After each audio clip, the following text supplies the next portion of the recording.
नमस्कार विद्यार्थी मित्रांनो, आज आपण इयत्ता 7वीच्या स्कॉलरशिप परीक्षेचा गणित विषय अभ्यासत आहोत. इयत्ता 4थी आणि 7वीच्या स्कॉलरशिप परीक्षेच्या संपूर्ण तयारीसाठी चॅनलला लाईक आणि सबस्क्राईब करा. नैसर्गिक संख्या, पूर्ण संख्या, पूर्णांक संख्या व परिमेय संख्या यांच्यावर आधारित स्वाध्याय 2.2 अभ्यासू. प्रश्न पहिला, -5/7 व -8/13 यांच्या दरम्यान असणारी परिमेय संख्या कोणती? आता बघा, -5/7 याला दशांश रूप देऊन घेऊ आपण. 7ने 5ला भाग जात नाही म्हणून 0 घ्यायचं. 7 7 49. इथं पॉईंट घेतल्यामुळे इथं 0 घ्यायचं. 7 7 49. 1 राहिला, 0 घेतला. 7 1 7. 10 मधून 7 गेले, 3 राहिले. 7 चौक 28. 2 राहिले. 3 डिजिटपर्यंतच आपण घेऊयात. आता म्हणजे काय, -0.714 भागाकाराला दशांश रुपयेचं -0.714. आणि आता इकडचा भागाकार करू. 13ने 8ला भाग जात नाही, पॉईंट देऊ. 13 सख्खा 78.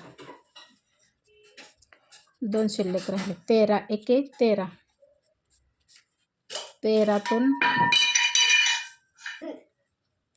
20 मधून 13 गेले, 7 राहिले. 13 5 65. 5 राहिले. म्हणजे किती आले? 3 डिजिटपर्यंतच घेऊ. -0.615. आता आपल्याला या दरम्यान असणारी परिमेय संख्या शोधायची आहे. या दोघांच्या दरम्यान असणारी प्रत्येक पर्याय चेक करून बघू. पहिला पर्याय बघा,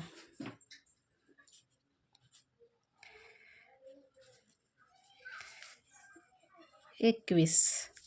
21ने 13ला भाग जात नाही, 0 घ्यायचं. 21 सख्खं 26 असे. 4 राहिले, 0 घेतले. 21 1 21. 21 2 42. 42 40पेक्षा मोठं होतं, म्हणजे 21 1 21. 40 मधून 21 गेले, किती राहिले? 19 राहिले.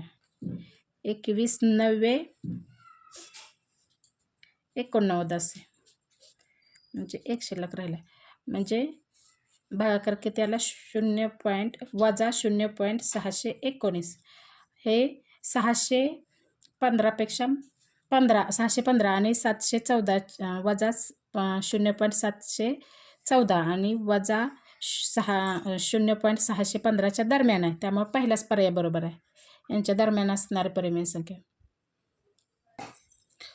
प्रश्न दुसरा बघा, या संख्या दिलेत. या परिमेय संख्यापैकी कोणती संख्या पूर्णांक आहे? आता पूर्णांक संख्या म्हणजे काय?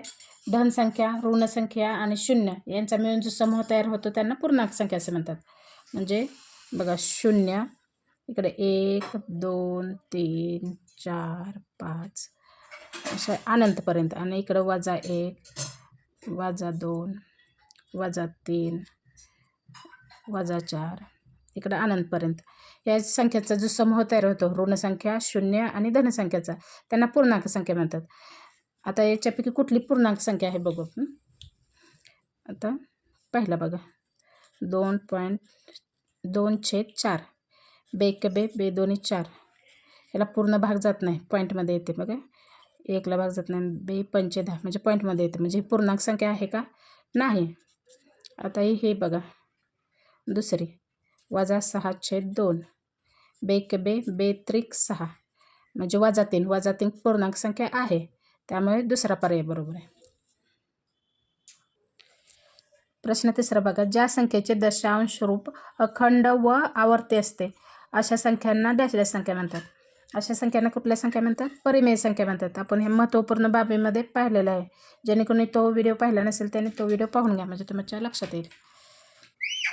पुढील पर्यायापैकी चुकीची जोडी कोणती? बघा, परिमेय संख्या अखंड व आवर्ती दशांश रूप बरोबर आहे. नैसर्गिक संख्या म्हणजे धनपूर्ण. नैसर्गिक संख्या कुठल्या असतात? 1 पासून सुरुवात. 1 2 3 4 म्हणजे धन पूर्णांकच असतात, हे पण बरोबर आहे. पूर्णांक संख्या म्हणजे धन आणि ऋण, शून्य धन ऋण दोन्ही असतात. शून्य असतं इथे 1 2 3 4 आणि इकडं -1 -2 अशा धन आणि ऋण समूह असतो, बरोबर आहे. पूर्ण संख्या म्हणजे मूळ संख्येचा, पूर्ण संख्या म्हणजे नाही, नैसर्गिक संख्या. मूळ संख्या म्हणजे मूळ संख्येलाच आपण नैसर्गिक संख्या म्हणतो. पूर्ण संख्या म्हणजे मूळ संख्या नाहीत. त्यामुळे चुकीचा पर्याय कुठला? पर्याय क्रमांक 4. पूर्ण संख्यामध्ये शून्य पण येतं. 0 1 2 3 4 त्यामुळे ते मूळ संख्येमध्ये येत नाही. मूळ संख्या कुठून सुरू होतात? 1 पासून सुरू होतात. त्यामुळे चुकीचा पर्याय क्रमांक 4. पुढीलपैकी अखंड आवर्ती संख्या कोणती? आता त्याच्या अखंड आवर्तीच्या डोक्यावरती आपण रेष तर लिहितो किंवा असं टिंब तरी देतो.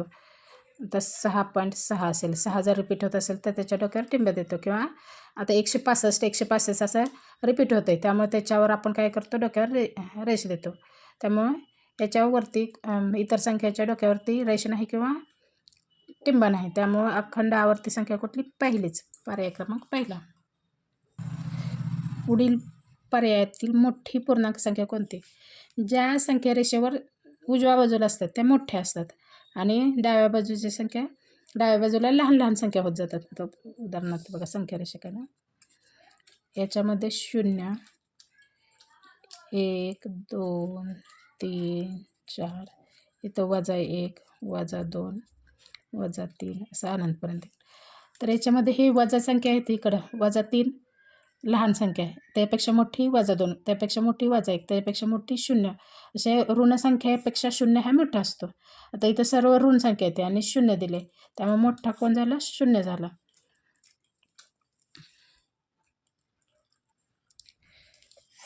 पुढीलपैकी खंडित दशांश संख्या कोणती? खंडित बघा, इथं पहिल्या पर्यायामध्ये इथं टिंब दिले, म्हणजे ह्या संख्या पुढे आणखी वाढत जातात. पुढे आणखी संख्या इथं पण टिंब दिले, म्हणजे आणखी संख्या पुढे आहेत. इथं वरती डोका म्हणजे हे आवर्ती दशांश रुपये, हे पण आवर्ती दशांश रुपये, म्हणजे पुढं आणखी त्या संख्या रिपीट होतात. याच्यामध्ये खंडित आहे, ह्याच्यामध्ये पुढं टिंब पण नाही, वरती डोक्यावरती रेषा पण नाही, म्हणजे एवढाच त्याचे उत्तर एवढेच आहे, त्याच्या पुढंच नाहीच संख्या. त्यामुळे पर्याय क्रमांक 4 बरोबर आहे. आता 13/7 या परिमेय संख्येच्या लगतचा मोठा पूर्णांक येण्यासाठी त्यात पुढीलपैकी कोणती संख्या मिळेल? 13.7च्या लगेच मोठा अपूर्णांक कुठला? 14.7. 14.7 येण्यासाठी काय करावं लागेल? 13.7 अधिक 1/7 मिळवावं लागेल. म्हणजे याच्या छेदाची बेरीज होत नसते, छेद आहे तसंच राहतो. 13 आणि 1 14, 7 1 7 7 2 14 म्हणजे 2/2 येते. म्हणजे त्या पुढचा अपूर्णांक 2 आहे, मग त्यात किती मिळवावं लागते? आपल्याला 1/7 मिळवावं लागते. 7/10 अपूर्णांक संख्या रेषेवर दाखवायचा आहे, तर प्रत्येक एककाचे किती भाग कराल?